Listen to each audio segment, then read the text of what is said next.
A Porto Editora tem o prazer de vos receber para a edição 64 do Porto de Encontro, dedicada a Walter Ugumem. Esta sessão, conduzida pelo jornalista Sérgio Almeida, tem o apoio do Teatro Nacional São João, das livrarias Bertrand, do Jornal de Notícias e da Antena 1. Pedimos que retirem o som dos telemóveis e desejamos a todos uma boa sessão.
O pássaro não esquece a canção.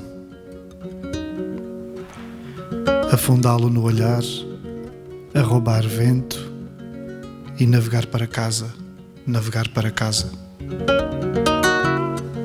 Onde a lágrima de cristal pousa entre as louças da cozinha. Amar é servir para outro mundo.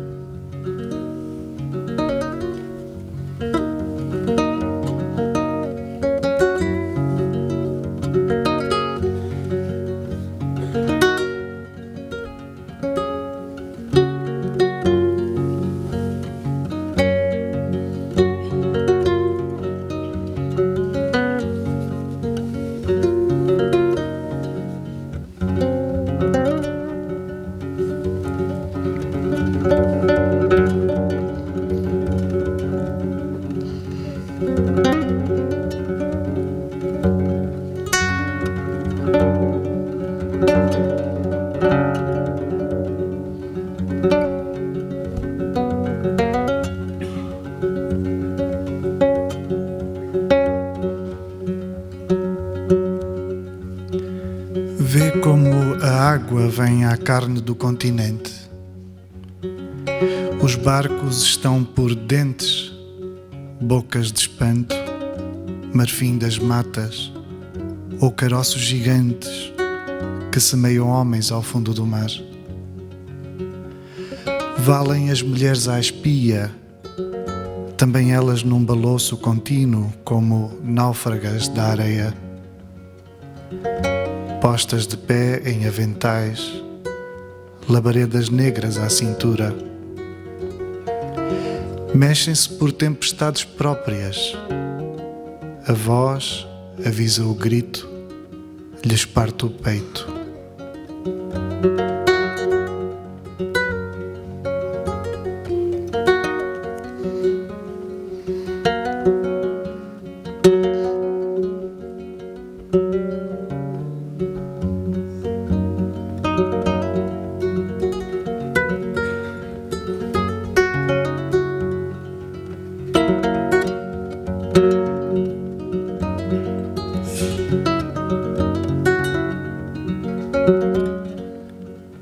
Alguém juntou esta água por tristeza, disse depois o pescador. Navegamos que não acaba como sofrer. Há quem conte o mar como vai às costas do diabo, que bem ouvimos gemer, e sabemos ser de fogo ou dentro do mundo.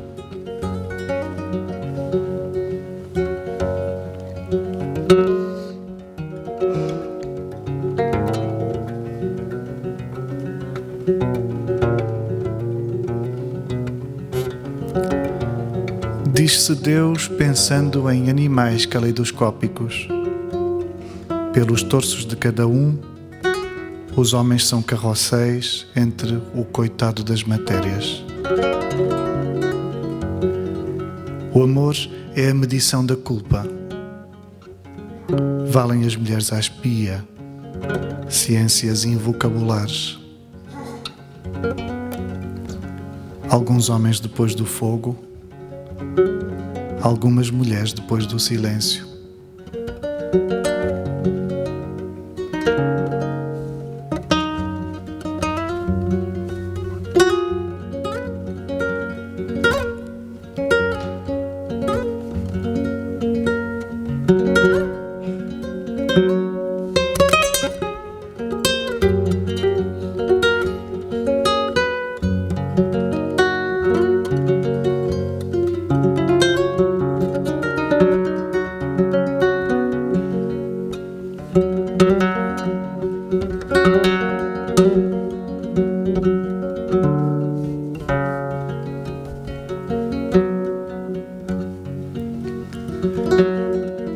O pescador deixava as mãos secassem e dizia: este é o corpo morto do mar. A dor inclusa, os afazeres espirituais eram translação. Os homens mudam o mundo para o mundo de Deus. O pescador sepultava o mar nos bolsos e sumia por marés.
Deixava que as mãos se cansem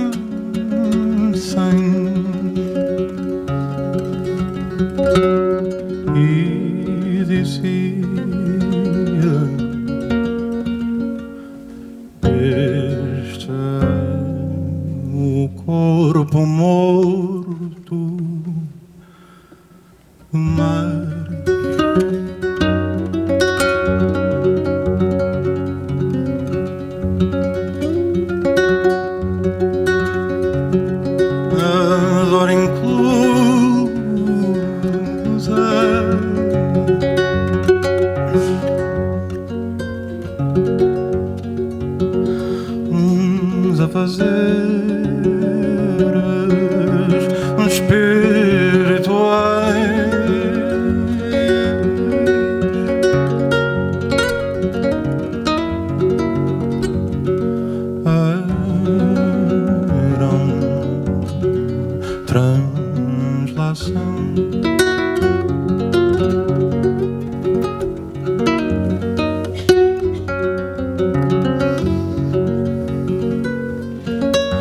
Os homens mudam o mundo para o mundo de Deus.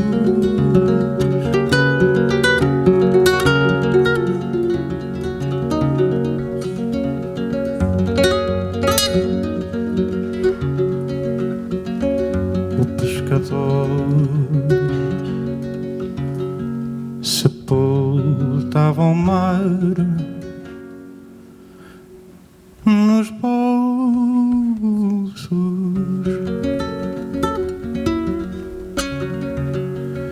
e sumia por maré.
Todos.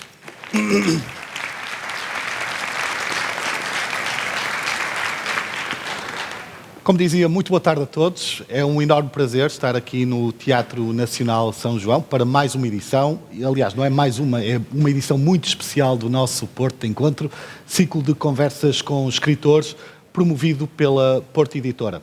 É sempre um prazer voltar a um espaço tão marcante como este, marcante a vários níveis, do ponto de vista cultural, para a cidade, para o país, por que não dizê-lo.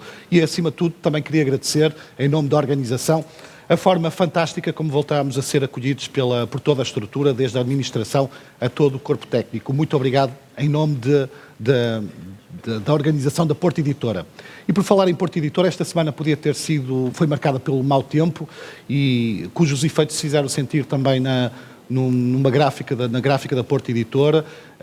Valeu sobretudo a sorte e a pronta eficiência do seu pessoal que evitou aquilo que podia ter sido uma tragédia. Felizmente não aconteceu. Os danos a lamentar foram apenas, não foram humanos, foram apenas técnicos e logo facilmente recuperáveis. 5 anos depois estamos aqui de volta para celebrar a obra do Walter Ugumem. E se todos os motivos são válidos para o fazer, estamos a falar de uma obra aclamada tanto em Portugal como no estrangeiro, em numerosos países. Essa mais-valia ainda se faz sentir quando temos um novo livro do Walter Ugumem, uma nova recolha da sua poesia, publicação da Mortalidade, uma edição da Sírio e Alvim, que está disponível e conhece o seu primeiro lançamento precisamente esta tarde. Para celebrar esse acontecimento, que constitui o lançamento deste livro, preparámos um programa que esperemos vá ao encontro das vossas naturais expectativas e tivemos aqui já um notável excerto disso mesmo. Pudemos escutar uma simbiose perfeita entre a sonoridade da guitarra, entre os sons de Turquoise, um talento vilacondense, a voz do Walter Ugumem e também as imagens do José Manuel Sade. Tudo conjugado foi um acontecimento que espero tenha sido do vosso inteiro agrado. Vamos ter mais convidados ao longo desta sessão, como o João Gesta, o programador cultural bem conhecido de todos. Infelizmente, por razões de força maior, por motivos trágicos, não vamos poder contar com a presença da Teresa Salgueiro. O pai dela faleceu subitamente. Enviamos as nossas condolências nesta hora de profunda dor, mas a Teresa Salgueiro, embora não estando presente, fez questão de enviar um texto que vamos escutar de seguida. Peço então um momento para escutarmos o texto que a Teresa Salgueiro enviou e que vamos escutar um excerto. Caro Walter, começo por agradecer o convite que me foi endereçado e que aceitei com profunda alegria e grande sentido de responsabilidade.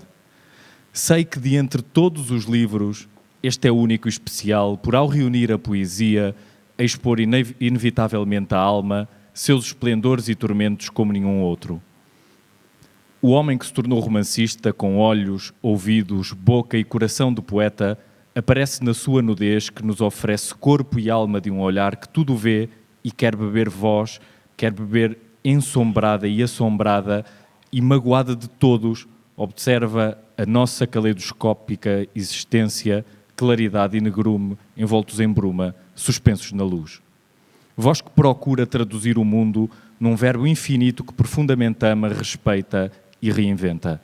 Li o livro apenas 3 vezes, 2 delas em voz alta, procurando o ritmo e o sentido multifacetado desta poesia que nos convoca a um constante assombro e questionamento, que nos confronta e deslumbra.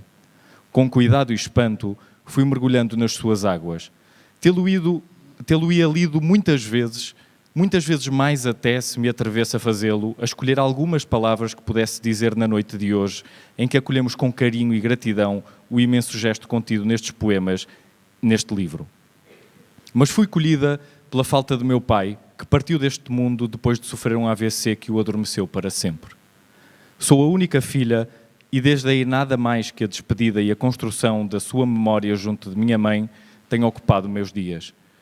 Entre a dor e o deslumbramento desta nova vida que o meu querido pai me voltou a dar, alargo o coração e reaprendo a realidade.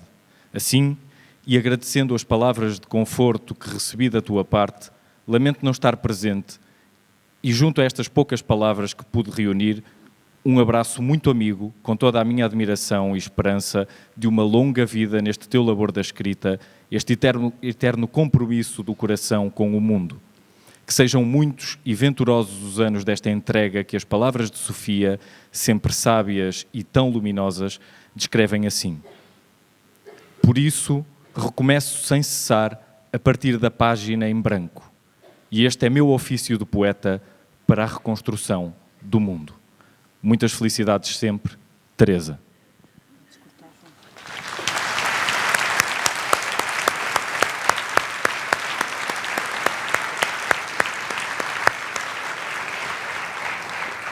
Para já o tempo é de conversa, chamo por isso novamente ao palco o Walter Ugumem.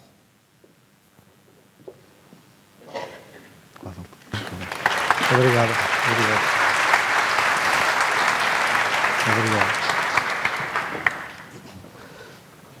Walter, é sempre um prazer ter-te aqui novamente. Um primeiro comentário pedia-te em relação ao texto que acabámos de escutar. Antes de mais, boa tarde a todos. Eu já fiz as neiras porque eu não devia ter saído do palco. Devia ter esperado no palco e devia ter escutado, obrigaram-me a não ler a mensagem da Teresa antes desta leitura e por isso acabei de ouvir pela primeira vez e era suposto que eu estivesse no palco a receber a leitura, acabei por escutá-la ali atrás, por isso já fiz aqui uma asneira. E é muito... nós queríamos muito que a Teresa estivesse connosco. A Teresa é das pessoas que mais fortemente marcaram a minha vida. A música dela, a voz dela, estiveram presentes e estão presentes na minha vida de uma forma cotidiana, às vezes obstinada. Lembro-me do aparecimento dos Madre Deus e eu que era, ainda sou muito tímido, mas era na altura tragicamente tímido e gostaria muito de poder experimentar a música e ser músico também, não teria coragem. E lembro-me de receber os Madre Deus e de acompanhar os Madre Deus como se fosse um alter ego, uma identidade com a qual eu pudesse sonhar. E devo saber os primeiros discos dos Madre Deus de cor, de uma ponta à outra. E a Teresa tem essa, sendo uma senhora e por isso distinta de quem eu sou, mas tem essa paridade comigo, como se fosse o lado do lado de uma pessoa minha, ou o lado do lado de mim. E eu nem a conheço muito bem pessoalmente, conhecemos-nos muito pouco, mas tenho-a assim como uma das minhas deusas e por isso era com muita alegria, foi com muita alegria que recebemos a aceitação dela para aqui estar e é obviamente com profunda tristeza que ela se ausenta exatamente porque o pai subitamente faleceu esta semana. E por isso, acima de tudo, o meu abraço à Teresa e a minha gratidão, porque a aceitação dela já é como que, de alguma forma, depois desta vida inteira a admirá-la, receber uma correspondência. Sinto-me como o apaixonado que finalmente consegue que a donzela amada o reconheça e saiba pelo menos o meu nome, que já é uma alegria. Também há admiração da parte dela, como pudemos escutar. Sim, mas isso pode ser simpatia. Isso eu não posso levar muito a sério, porque eu tenho de me ficar só pelo ela saber o meu nome. Já não é mau. Já não é mau. Fica aqui a nossa homenagem, então. Reconheces esta fotografia? Este rapaz bem escanhoado? Sim, isto é horrível. É a imagem do... Isto foi o último, não é? Ainda não tinha barba, já devia ter juízo, já tinha idade para ter juízo. É uma imagem, um flyer da primeira sessão do Porto Encontro Contigo, em 2013, quando da saída do romance Desumanização. E se eu faço isso é para chamar à colação um tema que está muito presente na tua vida, na tua obra, que é a relação com o tempo, não é? A passagem do tempo é algo que continua a fazer muita confusão. Faz-me. Olha, primeiro devo dizer, eu não entendo como demorei tanto tempo a deixar crescer uma barba, porque a barba faz-me uma operação plástica grátis à cara e compõe o que ela tem de pior. Ou seja, o que ela não tem, eu não tenho queixo, e com a barba não se nota que eu não tenho queixo, parece que tenho um queixo proeminente, e por isso fico subitamente lindo. Para quem era tão feio, qualquer melhoria ajuda. Depois, eu acho piada esta fotografia porque isto foi uma fotografia do Nelson Daires. Fizemos esta fotografia em minha casa e criamos um pano de fundo bonito, e a ideia primeira era que tivéssemos um papel de parede maravilhoso, mas a minha casa tem as paredes brancas, os fundos são atrapalhados entre quadros e cacos e jarras e livros, e nós queríamos uma coisa assim, um padrão, e então colocamos um lençol, um lençol que era estampado e que eu tinha comprado na Zara Home. Em saldos. E uma das coisas que me enerva nesta fotografia, que eu acho cómica, para além de eu saber que isto é um lençol, muita gente acha, isto é bonito, deve ser um palácio não sei de onde. Não é. É um lençol pendurado com umas fita-colas no cortinado. E uma das coisas tolas da fotografia é que, mesmo a passar aqui ao lado do meu pescoço, tem a dobra do lençol, porque ele estava dobrado e estava guardado no armário. E por isso, enfim, nem sei como conseguimos enganar as pessoas ao ponto de acharem que isto era Versalhes ou assim, o Palácio da Bolsa. E por isso... Eu vivo perplexo com a idade. Eu não consigo... Aliás, acabei de vos provar que não posso ter 46 anos, porque não me consigo portar como... eu acho que uma pessoa de 46 anos porta-se melhor do que eu. Mas isso tem um lado positivo, que é uma certa candura perante, talvez, perante a existência, não é? Geralmente vamos ficando mais com um olhar até gasto, embotado, e tu mantens essa pureza... não sei se pode ser não ter jeito mesmo para ser adulto, ou para ser mais... Eu acho que sou responsável, mas não sei, não consigo... Eu não consigo levar-me profundamente a sério. Eu acho que preciso da escrita, e desde logo da poesia, preciso da escrita para explorar essa dimensão mais... essa dimensão interior que existe e que talvez eu no cotidiano às vezes procuro fugir-lhe, mas que me define, e por isso uma dimensão mais séria, eu diria até mais... A minha mãe, quando leu os poemas, eu fui imprudente, não devia ter deixado um livro com a minha mãe, devia ter só mostrado a capa. E às vezes não a deixo ler coisas, mostro-lhe assim, ai que bonito, e fujo com elas para ela não ler. Mas não sei porquê, apaixonei-me pelo livro, deixei o livro ao pé dela e ela leu. E depois disse-me, eu gostei muito, são muito bonitos, mas a próxima vez que escreves poesia, vê se não estás tão triste. E não é que eu faça um esforço para ficar triste a escrever poemas, mas é que eu acho que os poemas servem para esse espaço de profunda fratura, como se estivessem no âmago do que nos é essencial. E a essência, de algum modo, no interior mais primordial de todos nós está uma certa dificuldade, uma certa agrura, não é? E mesmo os poemas pretensamente mais felizes são quase violentamente felizes. Há essa ideia... Sim, é uma coisa extremada, não é? Sim, sim. Eu tenho um pouco isso, esse exagero quase lambão pelas coisas. Assim, eu tenho de ser muito mau ou muito bom, no sentido em que não frequento muito a moderação. E por isso é que eu acho cómico. As pessoas às vezes, quando me ouvem, dizem... muita gente que me vai conhecendo espera que uma conversa comigo seja divertida, porque se habituam a que eu seja mais ou menos escangalhado. Mas Mas muitas das vezes, quando preparo alguma coisa ou quando digo alguma coisa, não deixo de estar a discorrer sobre uma tragédia. E então as pessoas oscilam entre a impressão de que se vão rir ou a impressão de que vão chorar. E eu acho que isso caracteriza muito bem também os meus livros, que é uma espécie de ridículo da tragédia, que constrói o humor da infelicidade. Achas que isso ajuda-nos a, não digo a superar a perda, que é impossível, mas a lidar melhor com ela? Sim, sem dúvida. O transformarmos aquilo que perdemos, ou aquilo que nos fez sofrer, em alguma coisa que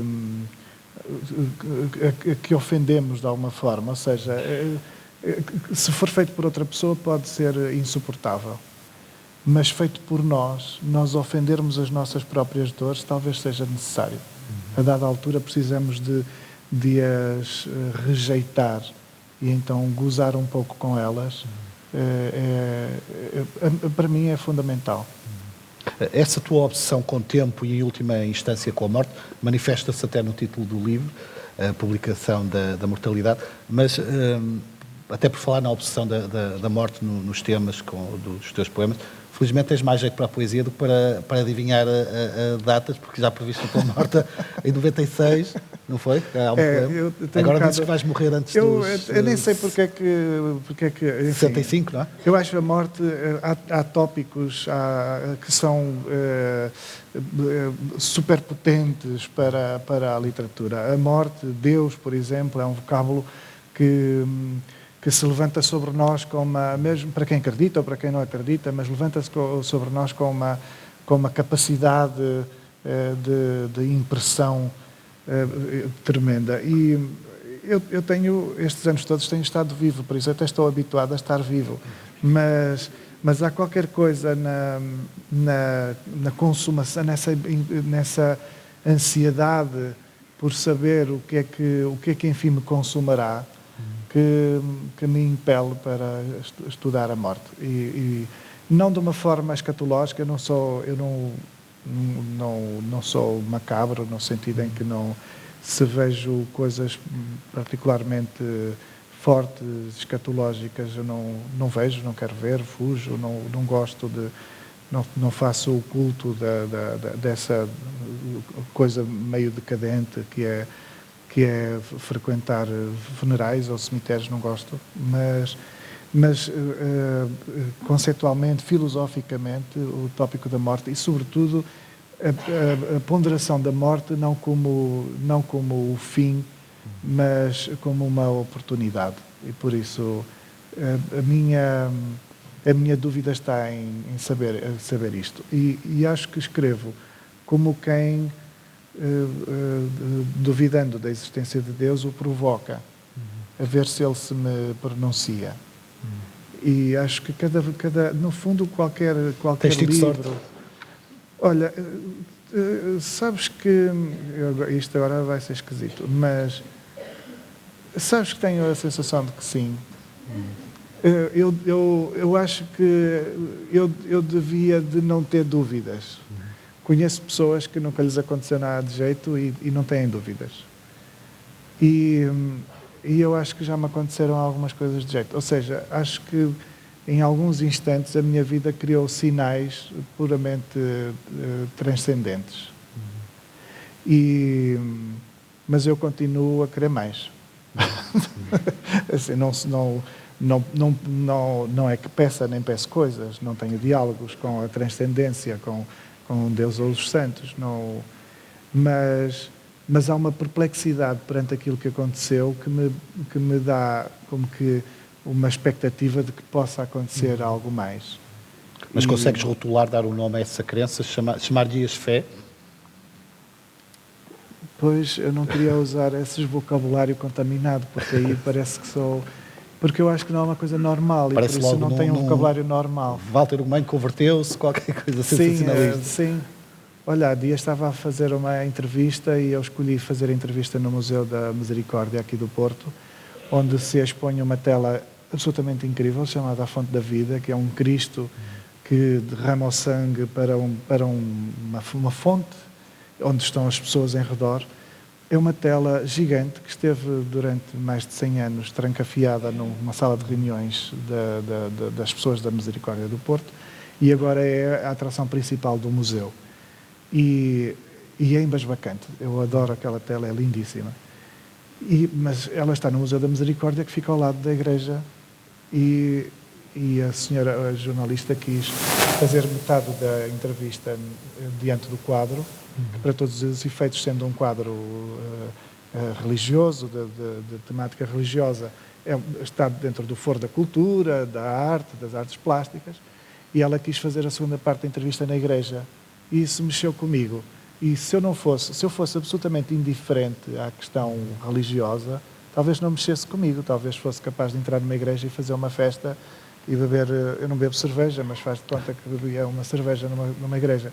E aquilo mexeu comigo e achei que devíamos ter o pudor de, ao invés de, e o Nuno ajudou-me, ao invés de filmarmos para o altar, filmarmos para as portadas. Por isso, enfim, quem estiver atento vai perceber que se calhar, que eventualmente estamos numa igreja, mas não há uma devassa da igreja.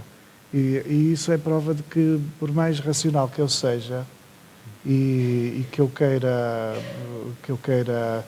entender as coisas à luz da ciência e até pela revolta da nossa contingência, da nossa condição, que é uma condição tão miserável, quer dizer, somos tão falíveis e com fanicos e tão, sei lá, somos tão imperfeitos que o mais certo era convencermos-nos de que somos uma porcaria que não vai para mais lado nenhum, não é? Que não presta para mais nada, não prestamos para mais nada, em princípio. Mas essa tua relutância em usar essa palavra que dizes contaminada, como a fé, não é? Deve-se ao facto daquilo tudo que se faz em nome da fé, da exploração que existe em nome da fé, muitas vezes manipulando os crentes. Talvez. Sabes que eu... como tu dizer isto? Eu acho que a fé, este sentimento estranho de ser incapaz de negar as coisas, categoricamente, me nasceu muito em solidão. Assim, é uma coisa muito minha.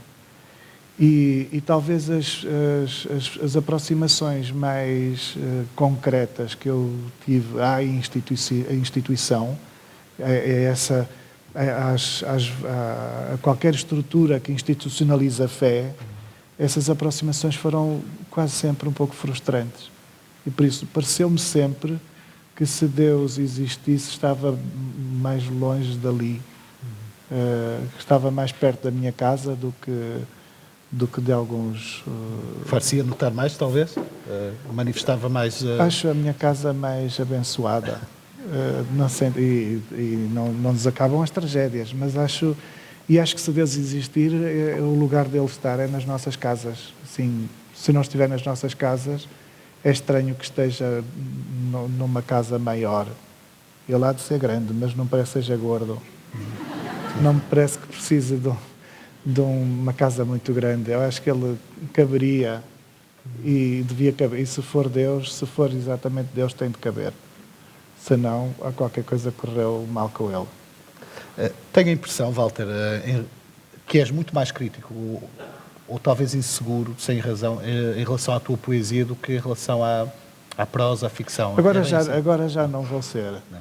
Porque agora já revi. Okay. E já tirei aquilo que não queria. Eu demorei muito tempo a republicar poemas, porque no fundo precisava da coragem de deitar muita coisa fora. E não me falta a coragem, talvez não seja a expressão. Eu sou muito violento com o que escrevo, não fico deslumbrado com o que escrevo e não tenho espelhos no quarto, por isso não me adoro. Era mais uma espécie de espera por uma lucidez, por saber exatamente o que é que eu devo cortar, o que é afinal aquilo que vale na minha poesia, e acho que neste momento este desafio... Mas achas que, desculpa a provocação, achas que o autor tem o distanciamento suficiente para fazer essa algum análise? tenho de ter, e os autores têm de saber alguma coisa sobre o que fazem, não podemos ser assim tão Mas nessa decisão inconscientes. consultaste outras pessoas ou a tua foi decisiva? Não, fiz como achava que devia de fazer e depois dei a 2 amigos para lerem. Já sabia que eles iam dizer que estava muito lindo, porque são meus amigos, por isso não servem para nada, servem só para ver aquela impressão de que não fiquei fechado no meu mundo, na minha torre. Mas, e os amigos, dizendo que é tudo muito bonito, servem para de vez em quando dizer, olha, não percebo esta palavra, e às vezes descobrem gralhas. Esta palavra, porque acham assim, deve ser uma palavra muito importante, muito rara, que só os escritores é que sabem. Claro. E aquilo serve para eles detectarem algumas coisas que estão de facto mal. Mas normalmente, eu nem sei porque lhes mostro, porque de facto ao longo da vida toda são sempre as mesmas pessoas a quem eu mostro e dizem-me sempre que é lindo, por isso também não servem para nada. Tens aqui partes auto-intituladas Poemas Feios, não é? Pois, eu eu gosto muito, eu tenho muito essa... Como eu acho que a fialdade me diz respeito, eu tenho uma relação muito forte com a questão do feio e acho que o feio tem de ser, eu sou meio japonês com isso, acho que o feio tem de ser aceite. Temos uma cultura muito punitiva como se fôssemos todos, ou como se a maioria eleitora fosse bonita. Não é, a maior parte das pessoas são mais ou menos. Não vou dizer que sejam feias, porque senão também não saio daqui, mas a normalidade é um mais ou menos, é assim uma coisa que a gente, não envergonhamos, mas nem toda a gente é Teresa Salgueiro, quer dizer, nem toda a gente... Ou seja, se a seleção fosse hoje, a escolha seria muito parecida? Sim, sim, são estes os poemas. Eu creio que eu interessava-me de alguma forma que ainda assim a recolha fosse muito honesta, no sentido em que eu não queria esconder coisas, eu queria escolher. E por isso a minha poesia passou por fases mais narrativas, um pouco mais humorizadas, e eu não queria escamotear isso, não queria fazer de conta que não fui esse poeta, mas queria ter a possibilidade de escolher, e por isso creio que esta escolha acaba por ser muito honesta nesse sentido. Passa por todas as coisas, mas no fundo deixei aquilo que hoje, velhinho, aos 46 anos, embora não me convença disso, aquilo que eu hoje considero bom suficientemente bom para propor a leitura aos outros. Este é um livro novo e não é ao mesmo tempo, não é? Ou seja, os poemas são os de sempre, mas com uma nova recolha, mas com uma ordenação totalmente diferente. Isso faz com que, em tua opinião, seja um livro novo?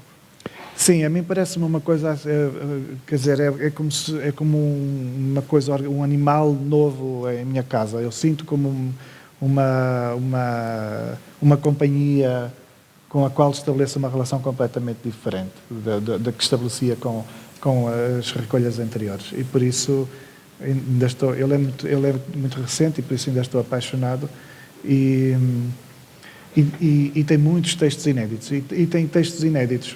Eu fiz uma coisa e talvez isso tenha sido também uma das razões para a demora nesta republicação, que foi...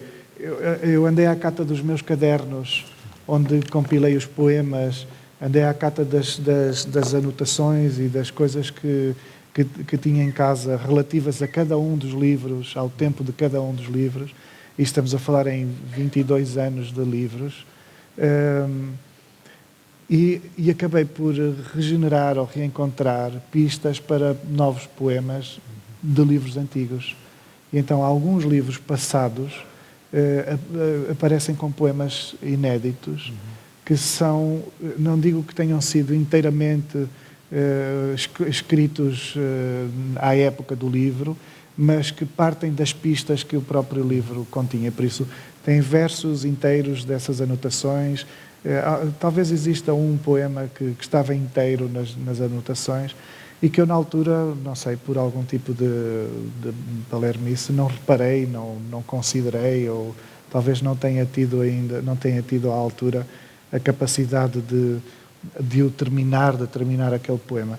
E por isso acaba por ser... Eu gosto muito de passar pelas páginas e encontrar sobretudo aquilo que está novo, porque é algo que me comunica neste momento, não é? É um texto que não se esgotou ainda, do qual eu talvez não me tenha cansado. Nesse sentido, tu convidas os teus leitores, sobretudo aqueles mesmo incondicionais, a tornar este livro uma espécie de jogo, tentando descobrir as diferenças em relação à anterior recolha de 2010. Aí não foi recolha, não é? Foi edição integral.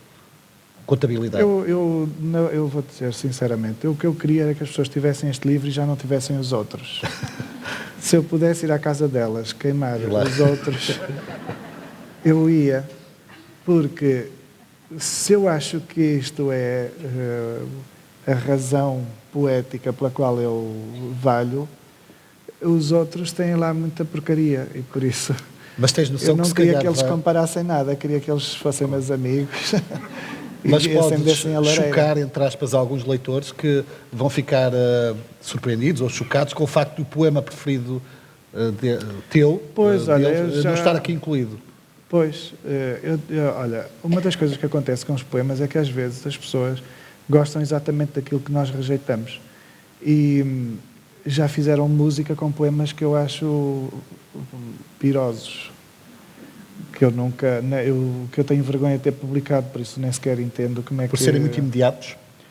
Por serem daquele tempo, refletiam um mocinho mais perdido, mais à procura, mais indefinido, com uma voz menos pessoal. E pronto, e já vi e alguns amigos. Eu tive uma fase em que dediquei muitos poemas a pessoas amigas, pessoas que eu admirava. Esses poemas saíram quase todos. Não porque as pessoas tenham qualquer problema, mas porque eu achei que os poemas eram demasiado imperfeitos e não sei, foi uma fase em que eu talvez tenha sucumbido à vontade de homenagear alguém mais do que ao exercício da oficina da poesia. Por isso, talvez me tenha interessado em determinados momentos oferecer um poema a alguém.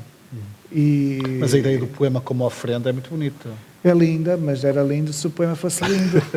E se o poema for mau, falhado, a gente fica a vida toda a olhar para a pessoa e pensa, é uma pessoa de quem eu gosto tanto e dediquei-lhe uma palermice nas palavras. E eu tirei esses poemas. E uma das coisas que aconteceu é que as pessoas mais próximas, as pessoas dessas dedicatórias, ficam desanimadas.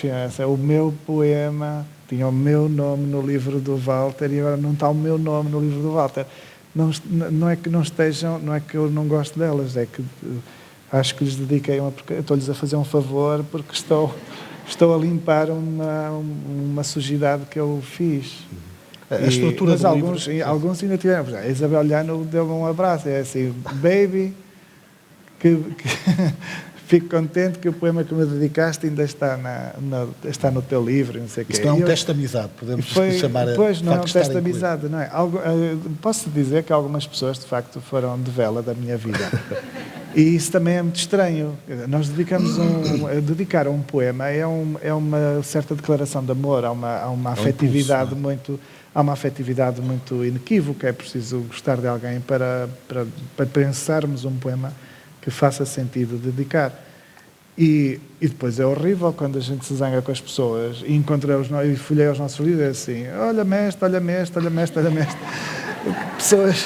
Pessoas que foram bestas connosco e que nos maltrataram e ficam ali como se fossem nossas amigas. E, não, por isso prefiro... Ainda bem que tive o juízo de fazer uma nova recolha para... Mas isso não interferiu com a escolha, o facto de alguns poemas? Não. Não sei se... Até depois... Não posso dizer mais nada.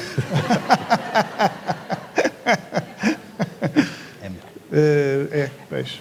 A estrutura do livro é muito curiosa, porque não segue uma ordem lógica ou cronológica, não é?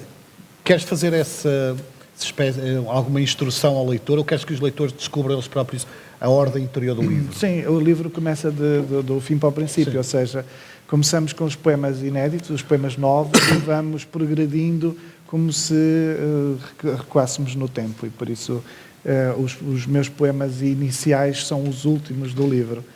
Isso talvez porque é a relação que eu estabeleço com o livro e é a relação que o tempo nos faz estabelecer com as coisas, umas ficam mais distantes, outras estão mais próximas, e por isso começamos com o que é mais próximo, como se pudéssemos começar com o dia de hoje, com os poemas de hoje, os textos que de algum modo me identificam como autor hoje. E depois vamos recuando e vamos vendo o poeta ficando jovem. E isso também é uma estratégia porreira, porque eventualmente os piores poemas são os primeiros. Eu gosto, pronto, aqui não tem nada que eu acho pior, no sentido de mal. Eu ainda gosto muito desta recolha, por isso não digo mal. Mas talvez as coisas mais ingênuas estejam nos primeiros livros, e assim os leitores levam mais tempo a chegar lá, e quando chegarem lá já desculpam qualquer coisinha. Mas até nem acho, porque a verdade é que com a revisão que eu lhe fiz, e com o trabalho de uma certa, que às vezes pode não ser perceptível, mas há uma renda criada em cima de cada texto, de cada poema, de cada verso, e isso faz com que todos os poemas, independentemente de serem mais novos ou mais antigos, tenham vindo para perto. E por isso eles revelam mais ou menos as suas épocas, mas há uma tentativa talvez exista uma espécie de véu que os cobre e que é atual. Regra geral, os teus poemas ora comovem, ora perturbam. A indiferença é o inimigo mortal da tua poesia? Total. Da poesia, da prosa, do teatro, de tudo, até das conversas com os amigos. A indiferença é muito... Eu não tolero muito. A Isabel, que me conhece, está a dizer que sim. Acho que se as coisas estiverem muito pacatinhas, se eu abrir a boca é para fazer asneira, é para desestabilizar. Acho que essa provocação para que as coisas se levantem acima de uma mediania, essa provocação é muito natural. E nem que eu diga no café, como eu digo montes de vezes, asneiras, mas no outro dia estávamos numa briga e eu queria dizer coisas horríveis às pessoas, e eu dizia que era a Isabel que dizia, que foi a Isabel que me contou. E depois a Isabel chegou e eu passei a dizer que foi o Vasco. Quando o Vasco chegou, eu passei a dizer que foi não sei quem. E quem não estivesse na mesa era o culpado de tudo. E isso era a ideia era para agitar as coisas, para não estarmos ali mortiços, sem... pelo menos entre amigos não podemos estar covardemente. Temos de ser ferozes e frontais. E vale muito, porque... Achas que hoje és cada vez mais provocador ou agitador, se calhar preferes essa palavra? Sim, talvez, sim. Mas sempre fui um bocadinho assim, meio... Gosto. O Zé Mas, Manel por exemplo, também está ali, também o chateio. O Zé Manel, autor do filme, também o chateio muito quando sinto que as coisas estão a acalmar demasiado, ofendo o Zé Manel e ele diz qualquer coisa. Tem de se defender.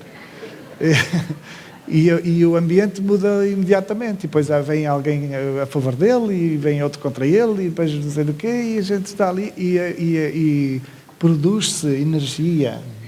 Sim, sim.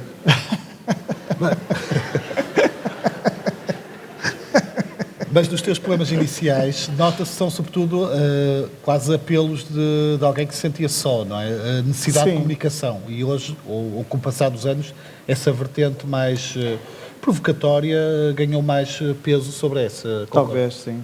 Mas sabes que eu sinto-me sempre sozinho e embora tenha amigos e conheça muita gente, Acho que isso é uma coisa do meu caráter, essa ideia, essa necessidade da companhia, ou essa vontade do diálogo, a urgência, por exemplo, em ir para o café, para mim é muito claro isso. Se ficar em casa, por exemplo, numa noite em que estou em Vila do Conde, ficar em casa, fazer um programa de casa, dá-me urticária e cria-me ansiedade, é como se estivesse viciado e precisasse sair, e por isso eu, por mim, vou sempre ao café e entendo mal as pessoas que não queiram ir.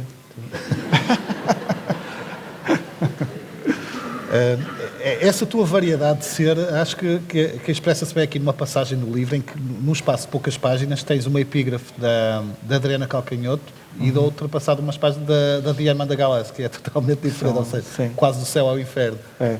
Mas eu, pronto, gosto assim. Eu dediquei um livro de poemas de amor à Adriana Calcanhoto, não me adiantou nada, como vocês sabem,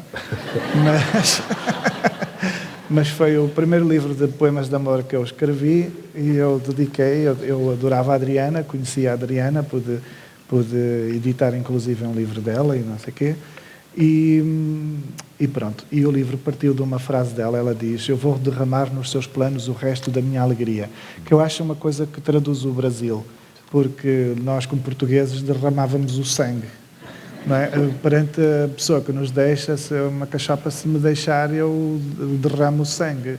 E é muito bonito, é muito brasileiro isto. Ela, tendo sido abandonada, vai derramar o resto da alegria.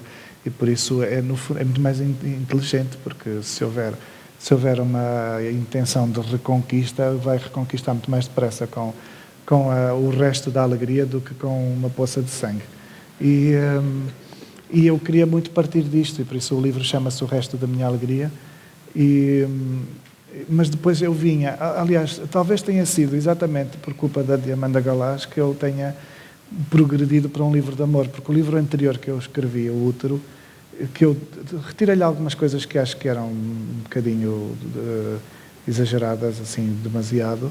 Era um livro que estudava uma espiritualidade agressiva, subjugada, e então pronto, e acho que depois de escrever esse Útero eu precisei de escrever alguma coisa que me apaziguasse com o mundo e que me trouxesse alguma beleza. Disseste certa vez que depois de teres começado a escrever romances, algo no teu ofício de poeta se tinha escangalhado. Este livro serve, de certa forma, para desmanchar esse escangalhamento? Pois, por isso é que agora já não vou dizer mal da minha poesia. Agora já não vou... pronto, se alguém quiser dizer mal, que diga, mas já não vou ser eu. porque eu tinha uma relação muito complexa, achava mesmo que tinha falhado em alguns momentos. A prosa foi-me e é-me tão atraente, importou-me tanto, mudou-me tanto, não no sentido de ser imediatamente uma coisa, ou de eu achar que escrevo bem ou mal, não tem que ver com a qualidade, tem que ver com a capacidade mudadora de pensar em prosa, de pensar longamente, de escrever longos textos em que meditamos sobre os assuntos durante anos e que podemos aprofundar com todas as palavras que quisermos, sem que nada seja à partida demasiado. Isso mudou-me de tal maneira, influenciou-me de tal maneira que eu acho que acabei por menorizar a minha poesia, tornando-a um resto de prosa. Como se fosse uma sobra dos romances. E isso foi uma falta de cautela tremenda, uma falta de lucidez tremenda, e talvez me tenha parecido que o mundo dos romances se tornava tão opulento, os leitores que existem são outros, são mais...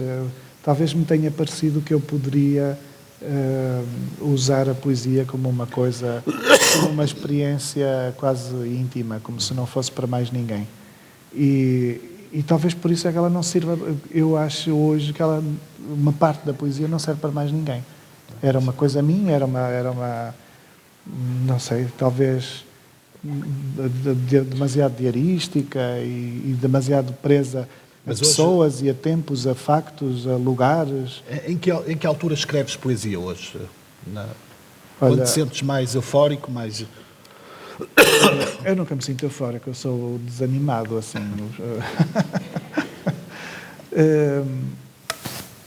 Eu escrevo cada vez mais, anoto os poemas nos caderninhos, às vezes tomo nota no telemóvel, porque é inevitável, na maior parte das situações não temos caderninhos à mão, ou é estranho pegar num caderninho, porque as pessoas cuscam os caderninhos. Se eu tiver 2 minutos com um caderninho, toda a gente pensa, vai escrever um livro, não, vou espreitar para ver o que é. E perguntam coisas, é um romance novo, ou é isto, ou é aquilo, e pronto, destrói aquela abstração, porque quando se escreve, de facto, está-se numa abstração, que é um estado indefinido, estranho, que não dominamos. De facto, quando se escreve, não estamos a dominar, nem sempre, e sobretudo quando se trata de versos, de poemas, não somos senhores do que está a acontecer. E por isso qualquer interferência destrói aquele acontecimento. Se pegarmos no telemóvel, ninguém se mete, porque acham que estamos a mandar mensagens às cachopas.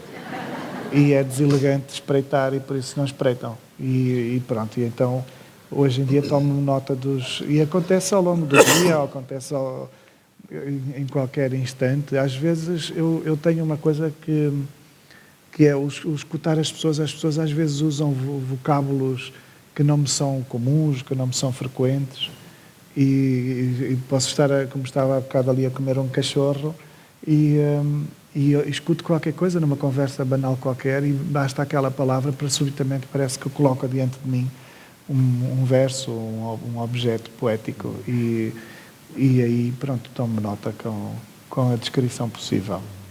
E achas que a poesia foi o teu ponto de fuga ideal nos idos da juventude, na adolescência? Foi importante? Foi fundamental. Se não fosse a poesia, provavelmente tinha morrido em 1996.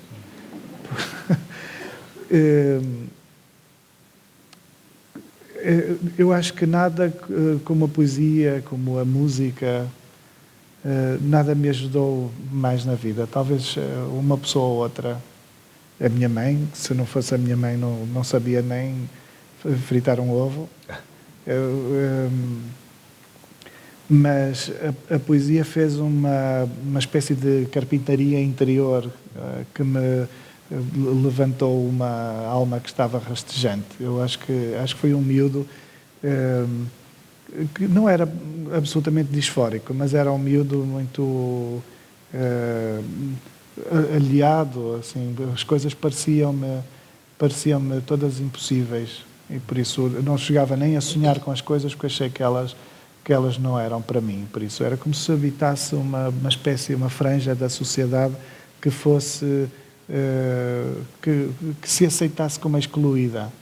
E eu aceitava, vivia excluído e achava que a normalidade era estar excluído, e nunca pensei, nunca me arroguei à veleidade de achar que vou ter direito a alguma coisa, achar que não tinha direito a nada.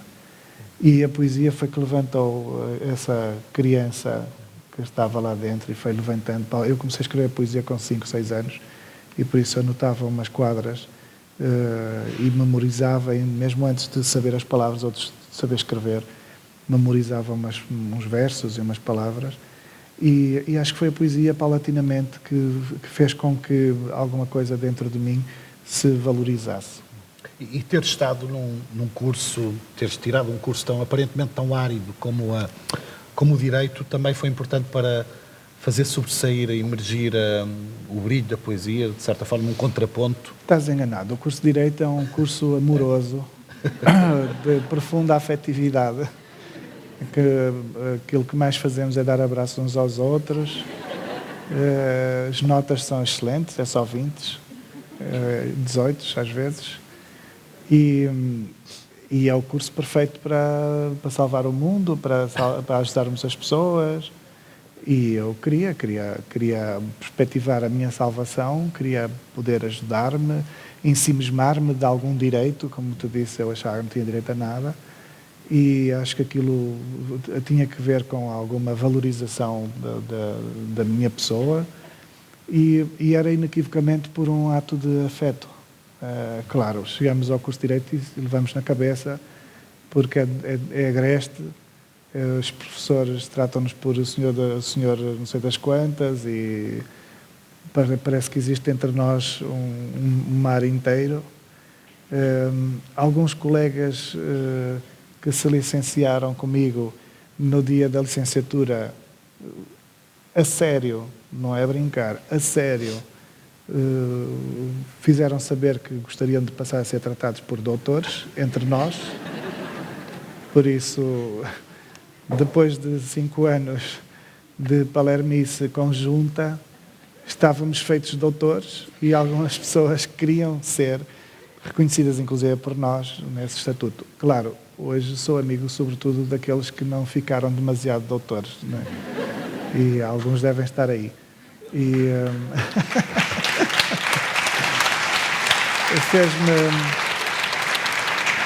fez-me uma impressão tão grande ver os jabardos do dia anterior tornarem-se doutores à terça-feira. Fez-me tanta impressão que eu não conseguia conceber que o mundo pudesse ser assim, mas eu fiquei tão incrédulo. Era como se tivesse, sei lá, casado com alguém que de repente me diz: olha, eu não sou quem tu pensas, sou a Cláudia Schiffer. Assim, caramba, podias ter dito.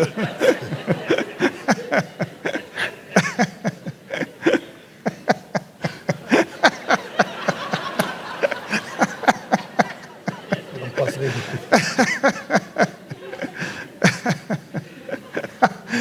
É que estas coisas fazia jeito a gente saber logo desde o início, não é?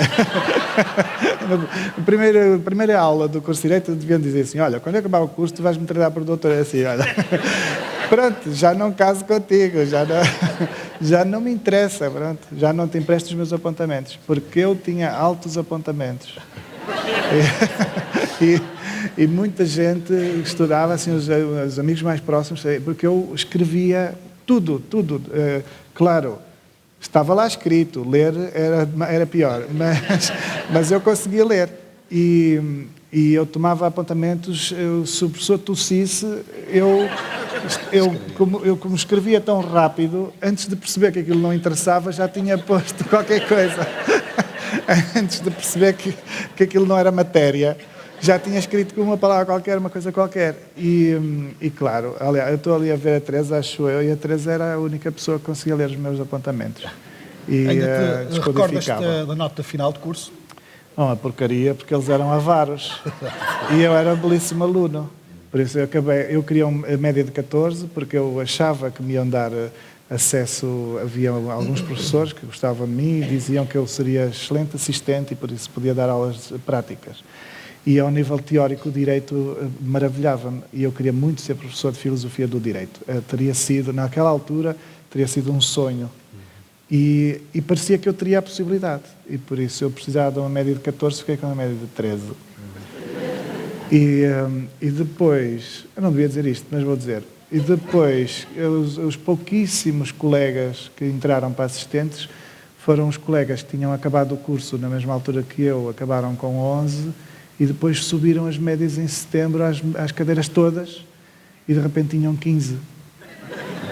Então passaram 5 anos com 11 de média, e de repente entre julho e setembro desceu sobre eles uma Virgem Maria qualquer e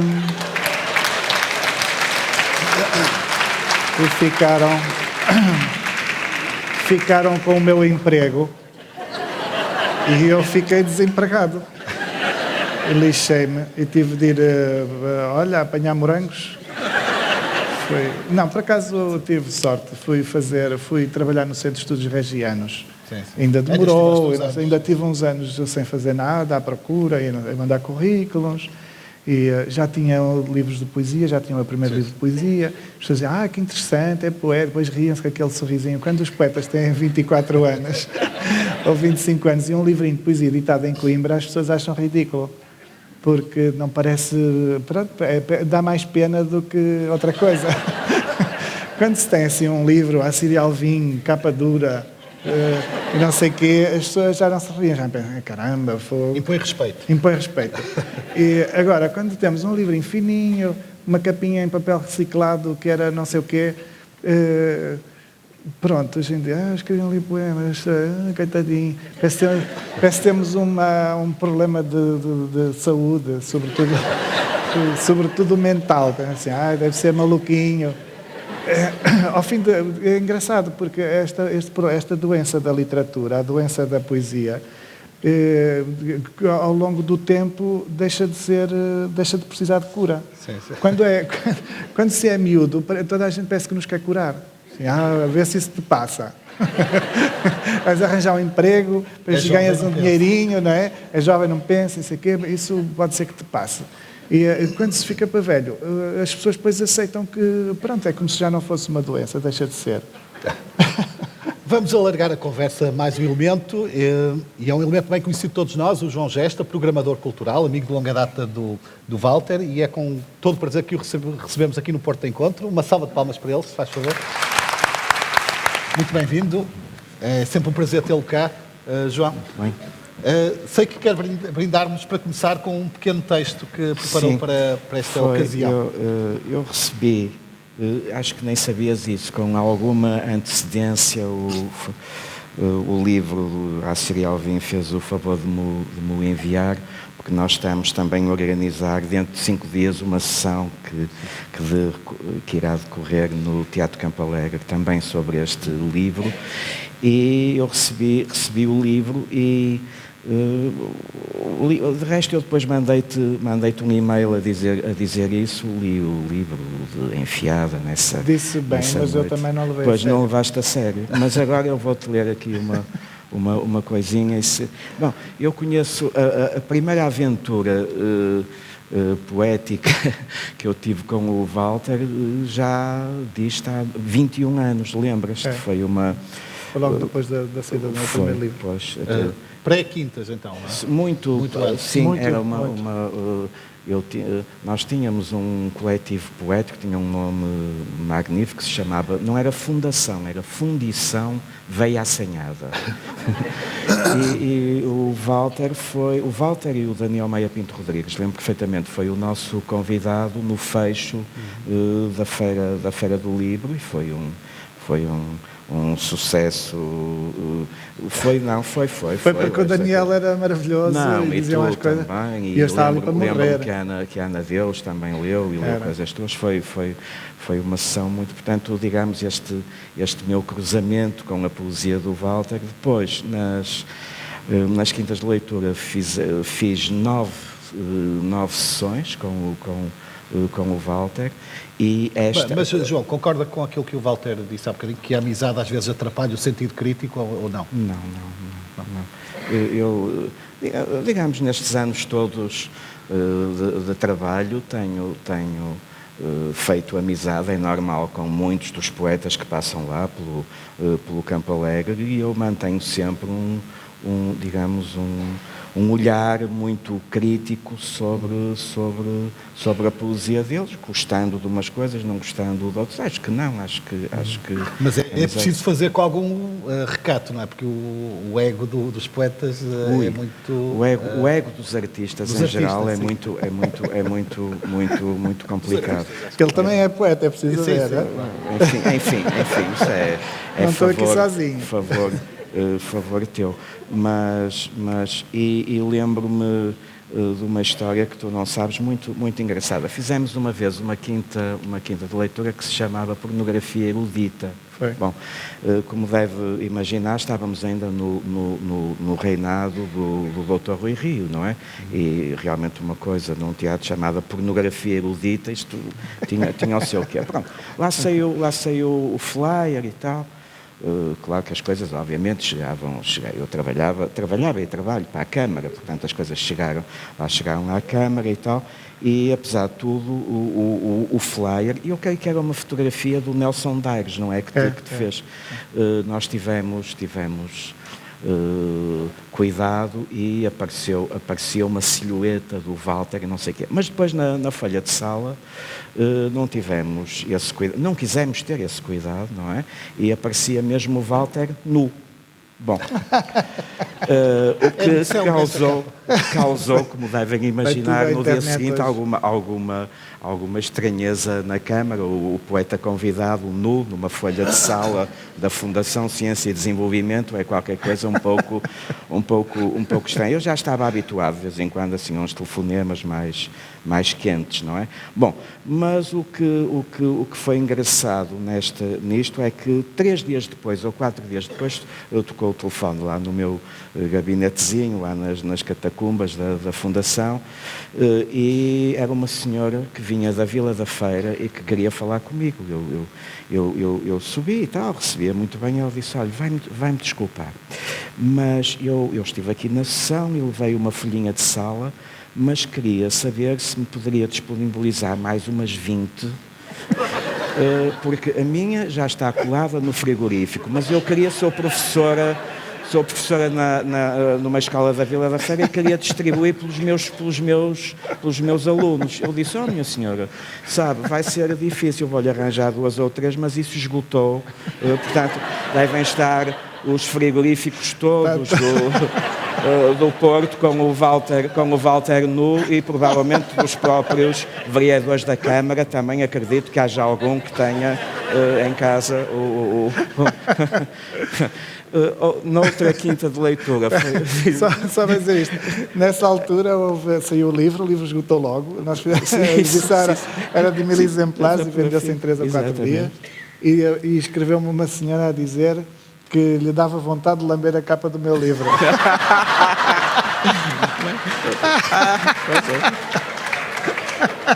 Bom, o flyer está aqui, depois no fim, se alguém quiser lamber, nós deixamos aqui e, portanto, fica já aqui colocado. E lembro-me isto de uma outra sessão em que tu convidaste, passaram imensas vedetas, toda a gente. Aliás, este livro que tu falaste, que tinha a capa da Adriana Calcanhoto, sim, foi o Pedro Abrunhosa. Foste tu que editaste. Sim, editado pelos Cadernos do Campo Alegre, é verdade. E tiveste, eu lembro-me que foi o Pedro Abrunhosa que te apresentou e depois tocou uma coisa dedicada a ti, lindíssima, ao piano. Foi. E lembro-me de termos convidado a Tânia Carvalho, foi incrível, que se sentou ao piano e que tocou um tema do Variações, e depois eu olhava para o ar das pessoas e disse, agora vou tocar um poema do Walter, O Osso da Pila. Lembras-te disso, que era do teu livro? E então esteve durante 5 minutos a tocar O Osso da Pila e eu olhava para o ar das pessoas e mesmo para o teu ar, porque ela gritava, lembras-te? Eu não sei o quê, e aquilo, os próprios desertos estavam sentados ao lado e uns não sabiam se haviam de rir, se haviam de manter aquela coisa. Eu, felizmente, estou sempre atrás e rimo, caíam umas lágrimas e tal, mas lembras-te disso, não lembras? E a Tânia tem uma voz operática, ela é meio Diamanda Galásia, então é uma coisa, aquilo era ela ao piano, uma coisa dramática. Não sei o quê, porque o osso da pele. Foi uma coisa extraordinária. Na verdade é um poema trágico. E, aliás, quando eu leio esse poema, quando acontece ler esse poema, as pessoas riem-se logo com o título e dizem, eu disse sempre, não é, é de facto um poema trágico, é tristíssimo. É um poema tristíssimo. Mas pronto, nós estamos preparados para algumas tristezas. Tristezas. Uma última história que mostra a generosidade do Walter. Nós queríamos fazer um programazinho piloto para apresentar à A2, à RTP2 ao Porto Canal, e então o Walter prontificou-se a ser o autor convidado dessa sessão piloto, e que foi no aeroporto Sá Carneiro, não sei se te lembras. Um grande aparato, nós ali no meio, os dois parecíamos tolinhos, ali no meio do Fazer uma entrevista no aeroporto. E há um senhor que vem, assim, parecia uma pessoa modesta e tal, com a mulher, com uma malinha, que se colocam, aquilo tinha umas vaias e aqui atrás, e a senhora perguntou, quem são aqueles e tal. Ele disse, olha, este que está a falar, que era eu, não faço a mínima ideia, mas o outro sei, é o agente do Cristiano Ronaldo. Portanto, passaste também já por agente do Cristiano Ronaldo. Bom, isto foi o tal texto que eu li na noite seguinte a ter lido o livro do Walter. O novo livro do Walter, publicação da mortalidade, é como o eucalipto, seca tudo à volta. Acabei de o ler há cerca de um mês e ainda só me sinto capaz de fazer os sudokus do JN. É um objeto sedutor, lê-se num fôlego, massaja-nos a alma. Snifa-se a primeira linha do poema e depois é impossível parar. A publicação da mortalidade é uma droga boa, é um analgésico natural, restaura o assombro e a inocência, como diria Ferlinghetti. O Walter constrói o poema e nós caímos que nem moscas na sua teia. Isso é bom? É, respondo, sem hesitação. A função da poesia é essa mesma, chupar-nos, como ao eucalipto, dar-nos tareia, reduzir-nos a pó. E apesar disto tudo, o leitor volta sempre à palavra do poeta, pronto para a sodomização seguinte. Com o Walter, como diria Perfecto ao Quadrado, viajamos sempre em primeira classe, na busca furiosa de mandamentos que nos são sagrados. O seu hálito seminal à liberdade, a imaginação, a tal imaginação que transforma e transtorna ao mesmo tempo, esse bicho careta que é o amor, como tu lhe chamas, o bicho careta, o seu humor louco e a fusão rebelde dos contrários. O Walter tem uma voz inconfundível na poesia portuguesa. O espelho da poesia é o silêncio. O poema tem que ser lido contra o silêncio. O poema tem que sobreviver no confronto com o silêncio. E a voz do Walter sobrevive ao confronto com o silêncio, rasga o silêncio.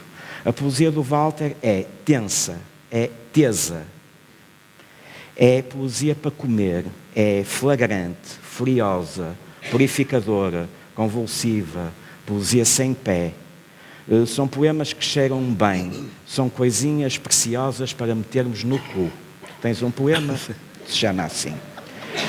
A poesia do Walter é a celebração da sua vida através da palavra. Uma vida rara, inóspita, rica, inacessível a invejosos e impostores. E há imensos por aí. Bom,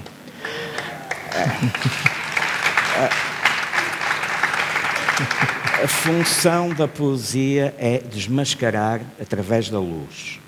Os poemas do Walter são lúmenes, emitem luz, são uma fonte de luz. E tenho aqui já uma proposta para este executivo camarário. Em vez de candeeiros públicos, a cidade deveria ser iluminada com os poemas do Walter. Ficava muito mais barato, um poema em cada esquina, em cada coração, uma metáfora viva do Walter. Esta seria a verdadeira cidade líquida. O Walter é um ortopedista da palavra. Pega na palavra, dá-lhe um jeitinho para fora de ti, de si, quer ele dizer, se rebentar, bem, se rebentar é o teu mais profundo desejo que foi realizado. O poeta António Pedro Ribeiro, sobre o qual o Walter escreveu um destes dias uma brilhante crónica no JL, afirmou um dia: criar é um ato de liberdade, mas pressupõe a descida aos infernos. Léo Ferré confessou mesmo um dia: aprendi a minha profissão no inferno. A estrada que conduz ao céu passa pelo inferno, acrescentou Henry Miller. Pois, para finalizar, a minha proposta é irrecusável e barata. De mãos dadas com o Walter, à boleia do seu novo livro de poemas, mergulhemos nas profundezas do inferno. Não se paga portagem, não temos que declarar nada ao fisco e, com um bocadinho de sorte, ainda nos cruzamos lá com o Cesarini e com o Luís Pacheco. Vá lá, uma vez não são vezes, eu não digo nada a ninguém. Walter, à boleia da Cláudia R. Sampaio. Gostaria de ter escrito isto, mas não fui eu, é ela. Se pudesse, erguia-te todo entre colos vivos. Dizia-te que somos juntos como aos fatos arrumados. E era isto.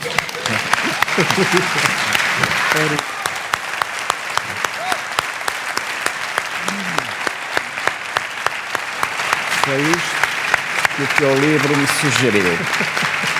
E foi assim, saiu enfiado e tal. Depois de um texto tão rico, a vários níveis, não há muito mais para dizer. E, de facto, também estamos quase a terminar, a chegar ao limite do nosso tempo, mas queria, João, que convidasse todos os presentes aqui a estarem presentes na próxima quinta de leitura, que, se possível, fazendo um convite, dizendo o que é que se vai passar nesta sessão. Sim. A sessão chama-se Anda a gente a criar um filho para isto. Já não há bilhetes. O Walter esgotou, aliás, a sessão esgotou em 2 ou 3 dias. O Pedro Lamares a ler a tua poesia, a Filipa Leal, um artista plástico brasileiro que o Walter nos indicou, Volney Fernandes, com umas coisas lindas, uns desenhos lindíssimos. São colagens, não colagens, é? São colagens e ilustrações. A Márcia, a cantora, com o projeto, um outro projeto do Filipe, que é marido dela, o projeto Tomara. E depois algumas surpresas para o Walter. Desta vez não vais ser raptado por uma noiva. Lembras que da última vez que a noiva era linda. Ela era fiquei linda. tímido, não sabia fazer. Desceu pela plateia, disse: Walter, queres casar comigo? E tal, ficou aquilo tudo. Enfim, o Walter não sabia. Levou o Walter. Ela estava tão bem vestida, ela estava de noiva. E de repente ouço-se uma noiva maravilhosa no palco, linda de morrer, a dizer: Walter, casa comigo, Walter, casa comigo. E eu fiquei pasmo. Sim, sim. Fiquei pasmo, assim, mas assim, já de noiva e tudo. E quando fui ao encontro dela, ela deu uma mão e aproximou-se toda, assim, eu vou-lhe dar um beijo. Mas depois pudor, pensei assim, deve ser namorada de alguém. Mas não. Deve ser uma atriz, não é? Mas quase, olha, se fosse hoje... Mas olha que vai haver surpresas, portanto, também não fiques já a rir. Sim, e algumas surpresas. Só te vou revelar uma. Naquele livro que nós fizemos, tu dizes: esta nunca percebi muito bem o que era, falas aí em mastro chinês, nunca percebi bem o que é o mastro chinês. Pois nós vamos ter a fazer para ti uma exibição de mastro chinês com o João Paulo, que é um artista de circo que vive em Paris, mas que se deu a coincidência de estar cá, no Porto, e vai fazer para ti uma exibição de mastro chinês. Pronto. E outras surpresas, mas não são surpresas, não se dizem, portanto, é isso. E serão se tiverem bilhete, serão muito bem recebidos. Muito obrigado. João, muito obrigado pela sua brilhante intervenção. Soube pouco, mas foi muito... Pode ficar. Posso ficar. Muito obrigado. Muito obrigado. Muito obrigado.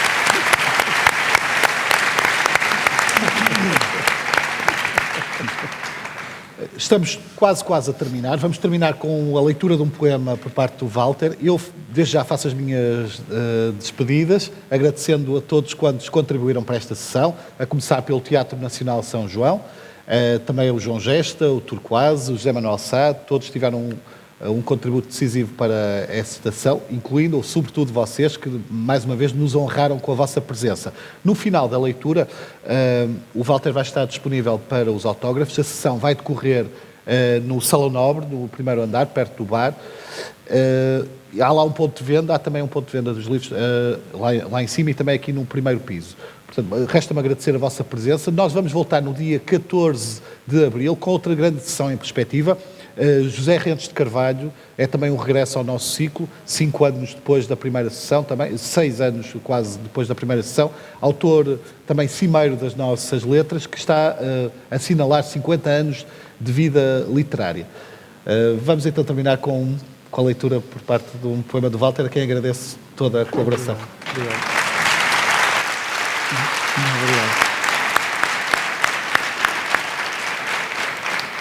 Antes de ler, permitam-me agradecer. Obrigado por terem vindo. Eu achei que estavam doidos quando me convidaram para este teatro.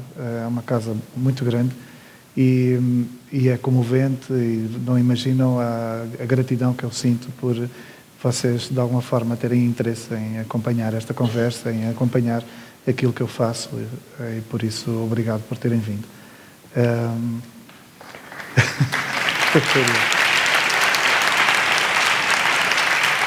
Obrigado ao Sérgio, que tem sido sempre um companheiro, um amigo leal em todas as conversas que temos tido, em várias situações nos encontramos e tem sido sempre impecável. Inclusive, eu creio que estamos a amadurecer impecavelmente. E por isso é um gosto e obrigado. Obrigado ao Vasco David, que está aqui, que é o editor da Assíria Alvim, por me aturar enquanto autor e me incluir nesta belíssima coleção, a Documenta Poética, onde os livros ficam assim. Obrigado ao João Gesta, que de facto é um conspirador antigo, uma pessoa que desde o primeiro instante que eu vi com fascínio. Ele foi-me apresentado por um amigo comum, o Isaac Ferreira, foi a primeira pessoa que nos juntou. E o Isaac, antes de eu conhecer o João Gesta, já conhecia textos dele, e o Isaac levou-me ao João Gesta como quem levava um miúdo a ver um mestre. E de facto, essa impressão nunca mais terminou, e acho que, de algum modo, quando te encontrei nessa condição de miúdo e tu, mestre, de algum modo, sonhei que pudéssemos vir a ser amigos, e por isso é maravilhoso ser teu amigo.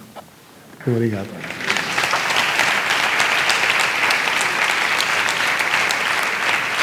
Preciso de agradecer à Porto Editora, que monta tudo isto, talvez especialmente ao Rui Coceiro, ao Nuno Vieira de Almeida, ao Flávio Sobral, que executam mais concretamente isto, às pessoas do Teatro Nacional São João que estiveram aí, aos técnicos que nos ajudaram a ensaiar e a colocar todas estas luzes e este som. E acabo fazendo um instante de publicidade, dizendo que o André Júlio Teixeira, que tocou comigo, ou que interpretou aquela música incrível durante o filme do José Manuel Sá, quem agradeço também, o André tem um projeto belíssimo chamado De Turquoise, editou um primeiro EP com 5 temas, que é belíssimo. E se o abordarem, ele tem CDs, e por isso, se alguém tiver gostado particularmente da música dele, se quiser, falo com ele, apanho por aí, e ele tem CDs. Vou ler, agradecendo à Teresa e homenageando a Teresa neste instante, vou ler 2 poemas trágicos. O primeiro dedicado, esta leitura dedicada à Teresa Salgueiro. Meu pai veste mármore de flores num jarro como lenço delicado à lapela. Dizemos, estás bonito, Sr. Jorge. Faltas para coisas de nada. Alguma dor me diz que os mortos se tornam solteiros e são antes dos filhos. E para terminar de outra forma, um poema trágico de que se falou, vou ler O Osso da Pila.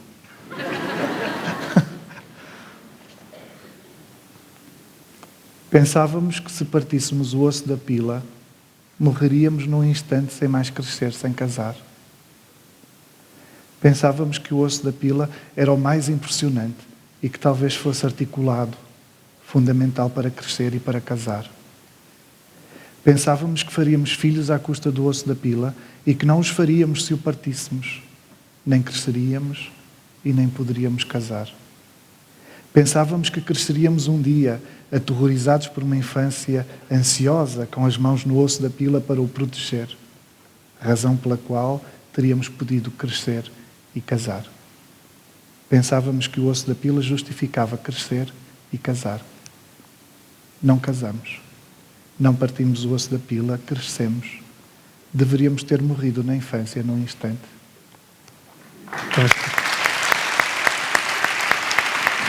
Obrigado. A Porto Editora espera que esta sessão tenha sido do seu agrado. Muito obrigado pela sua presença.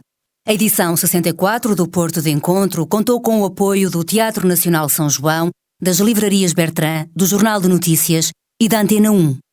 Acompanhe toda a programação do Porto de Encontro em portoeditora.pt/Porto de Encontro e deixe os seus comentários em facebook.com/Porto de Encontro. Obrigado e boas leituras.